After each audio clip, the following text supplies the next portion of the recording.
Hi, Jen here from Jen Michelle Coaching, and today I want to talk about why your sensitivity inside of you really is magnetic.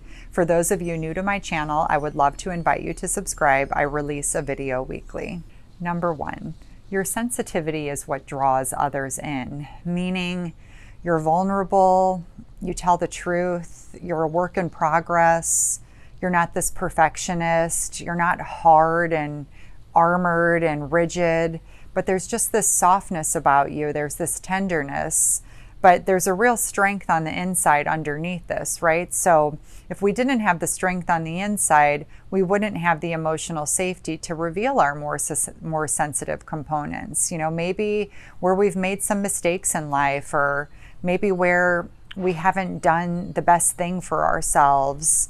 I've done that a lot in my own life. I really, for years, really felt like I had to present so perfectly. I was really scared to show any faults or flaws because, oh my gosh, what would that mean? And so I had like those walls up. And it was only when I got older that I realized that that was really just a product of the environment in which I grew up in. And to like really let other people see me is where I made some of my most fulfilling female friendships, and where I really connected with my husband and brought out the most masculine and just generous components in him. It was through just, admitting the truth and showing up as like that work in progress with a lot of humility and a lot of willingness to grow and learn and kind of crawl my way up when I screwed up, or when I just didn't have the insight at the time to do it the right way, and start to tell the truth on it, not hide it, right? Not sweep it under the rug. Or this can also look like physically too, where, maybe we're not always looking so perfect and we let other people see us in that space. There's all kinds of ways in which we can hide and kind of put that armor up in our lives. And so when you let that go, your essence does start to shine through, and this more beautiful and sacred component around what makes you you begins to shine through. It's less about the outer presentation and more about the inner energy, because really people feel your energy, and that's what makes you beautiful and magnetic and a joy to be around. And so this sensitivity will draw that out, and you'll sink into it and integrate it naturally more and more. Number two, I talk a lot about things being rooted in truth, and I think it's because truth is the highest frequency. We can't build a house of lies and expect to have a great relationship with another person before it collapses, right? I will have a lot of women come to me and say that, oh, they asked me this question in the beginning, but I wanted to be like chill and laid back and not seem high maintenance or drama, so I just went along with it. And then 6 months later, they realize that they can't handle like the facade that they've built up, and it's crumbling. Resentment is building, and it's kind of seeping out everywhere. And so if you can relate to this, or if you're entering a new relationship, really think about truth as the most fundamental component, and start where you are right now, even if it's 20 years later.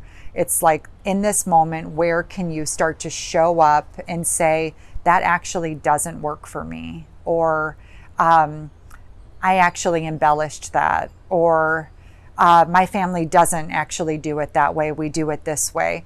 Whatever it is that where you maybe hold some shame or guilt or embarrassment, start to open up and tell your story.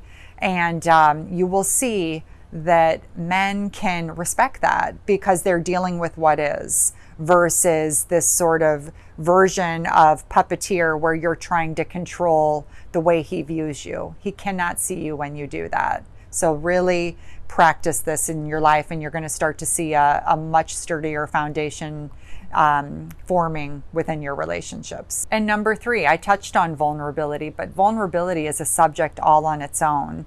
Can you practice this? Can you hold a gaze at the grocery store with someone you view as attractive? Can you smile at them and maintain eye contact, knowing that they may not smile back? Can you say hi to someone and put yourself out there? Can you say that you're open to getting to know someone better and really just inviting that in, knowing that you could be rejected or embarrassed or have to deal with some difficult emotions as a result? This level of sensitivity and sweetness is going to be the most beautiful thing for the right person, but it requires us to take the step. It requires us to take the step before we can see how it's going to play out. So where in your life are you playing small as a result to maintain control, but blocking people from seeing really your most sacred and sensitive components? So I invite you to consider this and practice. Practice sprinkling this around in all areas of your life, whether you're married or single. It's something that I love to do and delight in, to be honest with you, with strangers, with random people I come across in my friendships, in my relationships. So you can play with it in all areas. Don't compartmentalize. If this video speaks to you, please visit my site, jenmichellecoaching.com.